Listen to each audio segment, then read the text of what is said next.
नमस्कार दोस्तों, स्वागत है आप सभी का आपके अपने YouTube channel online home teaching पर। दोस्तों, आज की जो मैं वीडियो लेकर आपके सामने आया हूं वो है टॉपिक हमारा अर्थमेटिक प्रोग्रेशन, समांतर श्रेणियां, एपी वाला चैप्टर है। तो आइए दोस्तों शुरू करते हैं आज की इस वीडियो को। और वीडियो को शुरू करने से पहले अगर आपने मेरे YouTube channel online home teaching को अभी तक सब्सक्राइब नहीं किया है तो प्लीज़ ज़रूर सब्सक्राइब कीजिएगा। तो चलिए शुरू करते हैं आज की इस वीडियो को। टॉपिक है हमारा अर्थमेटिक प्रोग्रेशन।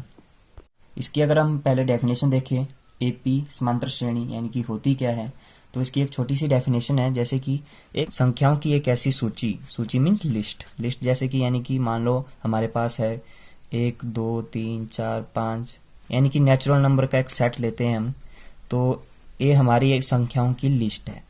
तो दोस्तों अगर हम यहाँ पे निश्चित संख्या की बात करें तो निश्चित संख्या जो होती है वो एक निश्चित संख्या वो एक एपी का सारवंत्र होता है। सारवंत्र बोलने का मतलब जो है हमारे पास कॉमन डिफरेंस।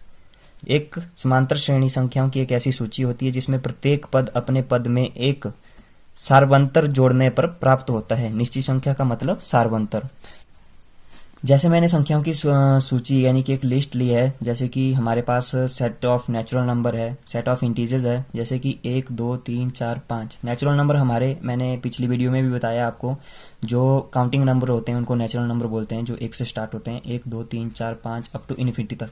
तो एक हमारे पास ये लिस्ट है नेचुरल नंबर की। दूसरे हमारे पास इंटीजर्स है, जैसे कि -3 -2 -1 0 1 2 3 सो ऑन। तो ये हमारी जो संख्याओं की सूची है वही हमारी समांतर श्रेणी की डेफिनेशन भी बनती है। समांतर श्रेणी संख्याओं की ऐसी सूची जिसमें प्रत्येक पद अपने पद में एक निश्चित संख्या जोड़ने पर प्राप्त होता है। दोस्तों निश्चित संख्या मैंने आपको अभी बताया कॉमन डिफरेंस।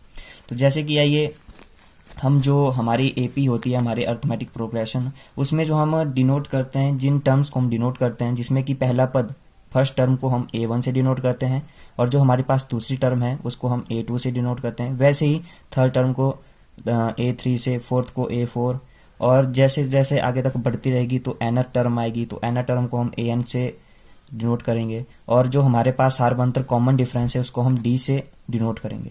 तो जैसे कि A हमारे पास AP है, A1 A2 A3 so on AN तक। तो AN के अगर हम आगे की तरफ बढ़े तो AN+1 हो जाएगा, AN+2 यानी कि पॉजिटिव टर्म आना शुरू हो जाएगी। अगर हम इसकी लेफ्ट साइड देखें तो AN से पीछे यानी कि नेगेटिव की तरफ, पीछे की तरफ, तो इसमें हम AN-1 जो AN से पीछे वाली टर्म है, फिर AN-1 से पीछे वाली टर्म AN-2, तो वैसे वैसे हमारी AP निकलती रहेगी। तो जिसमें कि कॉमन डिफरेंस निकालने का जो तरीका है हमारे पास, तो कॉमन डिफरेंस निकालने का सिंपल सा तरीका है, इसमें जो सेकंड टर्म है उससे पहली टर्म को माइनस कर दीजिए और जो हमारे पास यानी कि थर्ड टर्म है उससे सेकंड वाली को, फोर्थ से थर्ड वाली को, वैसे वैसे हमारी AN से अगर देखे तो AN-1 कर दो, ये मैंने लिखा हुआ है इधर, और जैसे कि हमारे पास AN+1 वाली कोई टर्म है तो उससे माइनस कर दो AN, तो हमारा डिफरेंस, कॉमन डिफरेंस निकल जाएगा। तो दोस्तों ये तो था हमारा AP के बारे में, जो थोड़ी सी बातें थी। कॉमन डिफरेंस क्या होता है, एक निश्चित संख्या, कॉमन डिफरेंस, सारवंतर, और संख्याओं की सूची मैंने आपको बताई, और जो हम डिनोट करते हैं A1 A2 A3 वो मैंने आपको इसमें बताया। तो अब अगली बात करते हैं हम एपी का व्यापक रूप। व्यापक रूप भी सेम यही प्रोसेस है। अगर हम व्यापक रूप देखें तो जो हमारी फर्स्ट टर्म है वो A1, अगर हम जो मैंने आपकी डेफिनेशन में भी आपको अभी बताया कि समांतर श्रेणी संख्याओं की एक सूची है जिसमें प्रत्येक पद पहले अपने पद में एक निश्चित संख्या जोड़ने पर प्राप्त होता है। तो अगर हम इसमें जैसे कि देखें कॉमन डिफरेंस को ऐड करें तो हमारे पास सेकंड टर्म, अगर थर्ड निकाली हो तो उसमें सेकंड टर्म प्लस ऐड करेंगे, साथ में फर्स्ट टर्म, और कॉमन डिफरेंस जो होगा तो उससे हमारी थर्ड टर्म निकलेगी। अब जो हम आगे लेंगे एपी के कुछ एग्जाम्पल लेंगे जिससे कि आपको ये सारी चीज़ क्लियर हो जाएगी। तो जैसे कि हमारे पास एक एपी है 4 10 16 और 22 अप टू सो ऑन।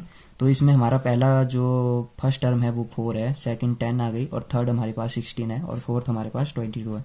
तो इसमें हम कॉमन डिफरेंस देखेंगे। तो कॉमन डिफरेंस की मैंने बात की, जो हमारी सेकंड टर्म है उससे फर्स्ट वाली टर्म, या थर्ड टर्म से सेकंड टर्म, यानी कि एक पीछे करके माइनस करनी है। तो हमारे पास जो है A2 - A3 है, तो 10 - 4 = 6। अगर आपको ज़्यादा कन्फर्म करना है तो A3 - A2 को ले लीजिए, तो 16 - 10, ये भी हमारे पास 6 ही आया। तो कॉमन डिफरेंस हमारे पास 6 और A1 फर्स्ट टर्म हमारे पास 4 है। तो जो हमारे पास संख्याओं की सूची दी गई है वो एक AP है। दोस्तों इससे पता चलता है अगर हमारा कॉमन डिफरेंस बिल्कुल सेम आए तो हमारे पास जो संख्याओं की सूची है वो एक AP है। जैसे कि हम अगली बात करें तो इसमें हमने एक एपी ली है, जैसे कि संख्याओं की जो सूची ली है वो है 1 1 1 2 2 2 3 3 3 अप टू सो ऑन। तो इसमें हमारे पास फर्स्ट टर्म जो है वो 1 है और सेकंड टर्म भी 1 ही है, थर्ड टर्म भी 1 है, फोर्थ 2 है, फिफ्थ भी 2 है, सिक्स्थ 2 है, सेवन्थ 3, फिर एट्थ भी 3 है। तो हमारे पास जैसे कि A1 फर्स्ट टर्म आ गई, तो कॉमन डिफरेंस देखेंगे हम, अगर A2 माइनस A1 करें तो हमारे पास 0, और A3 A2 करें तो हमारे पास 1, और A4 माइनस A3 करें तो 1, और A5 माइनस A4 करें तो 0। तो दोस्तों यहाँ पे हम देखेंगे जो हमारा पहली जो टर्म में डिफरेंस आया A2 माइनस A1 में वो 0, और A3 माइनस A2 में हमारे पास आया 1, जो कि बराबर नहीं है। और वैसे ही हम बात करें तो A4 माइनस A3 में जो हमारा डिफरेंस आया वो भी 1 आया, और A5 माइनस A4 में हम डिफरेंस देखें तो जो 0 आया। तो दोस्तों बोलने का मतलब, अगर हमारे पास जो कॉमन डिफरेंस है बिल्कुल सेम नहीं आता, और जो हमारे पास संख्याओं की सूची दी गई है उसमें कॉमन डिफरेंस बिल्कुल सेम नहीं आता, तो दोस्तों वो हमारी एपी नहीं है, क्योंकि एपी में हमेशा कॉमन डिफरेंस जो है वो बिल्कुल सेम आना चाहिए, तभी हमारी जो है एपी कंफर्म होगी। तो अब दोस्तों हम बात करेंगे एपी का nवां पद। पीछे तो हमने जाना कि कोई सूची दी गई है हमारे पास संख्याओं की, उसमें हमने कॉमन डिफरेंस निकाला, फर्स्ट टर्म देखी, सेकंड टर्म देखी, कॉमन डिफरेंस सेम आया तो हमारी एपी कंफर्म होगी। अगर कॉमन डिफरेंस हमारा सेम नहीं आएगा तो हमारी एपी जो है वो बिल्कुल कंफर्म नहीं होगी, यानी कि वो एपी नहीं होगी। अब हम देखेंगे दोस्तों कि nth टर्म जो होती है वो एपी की वो कैसे निकलती है। जैसे कि हमारे पास हमको कोई क्वेश्चन देता है, हमारे पास एपी दी गई है जैसे कि 2 7 12 सो ऑन का 10वां पद ज्ञात करो। अगर हमारे पास ऐसा कोई प्रश्न आता है, और ऐसे क्वेश्चन हमको कई बार एग्जाम में भी पूछ लेते हैं, तो जैसे कि इसमें फर्स्ट टर्म जो है हमारे पास 2 है, और सेकंड टर्म हमारे पास जो है वो 7 है।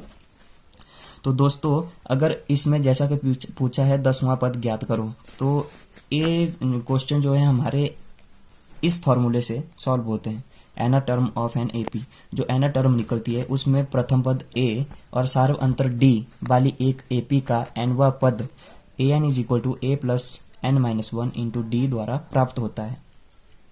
बोलने का मतलब दोस्तों, जो हमारा an है उसको हम एपी का एक व्यापक पद जनरल टर्म भी कहते हैं, यानी कि सिंपल सा फॉर्मूला है। an हमारे पास कोई पद होगा, तो अगर हमने nth टर्म निकालनी होगी तो a plus N minus 1 into D, ये वाला फॉर्मूला लगेगा। आइए कि जैसे कि पहला प्रश्न जो हमने लिया है वो है 2 7 12, यानी कि संख्याओं की सूची है हमारे पास 2 7 12 अप टू, जिसमें कि पूछा गया कि 10वां पद ज्ञात करो। बोलने का मतलब दोस्तों, इसमें फर्स्ट टर्म जो है हमारे पास 2 है, सेकंड जो है वो 7 है, तो इसका जो सारबंत्र यानी कि कॉमन डिफरेंस आएगा उससे सारबंत्र बोलने का मतलब A2 माइनस A1 या A3 माइनस A4। तो जैसे कि हमने देखा तो सारबंत्र आया इसमें, सॉरी दोस्तों, A3 माइनस A4 नहीं, A4 माइनस A3 या A3 minus A2, sorry mistake हो गई।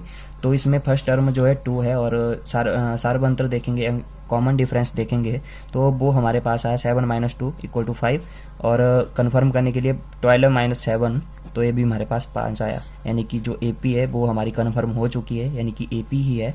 तो इसमें पूछा गया है कि जो 10वां पद है वो ज्ञात करो, यानी कि 10th, जैसे कि first term, second term, fourth term, और जो 10th टर्म है उसमें कौन सा अंक यानी कि कौन सी संख्या जो आएगी वो कौन होगी।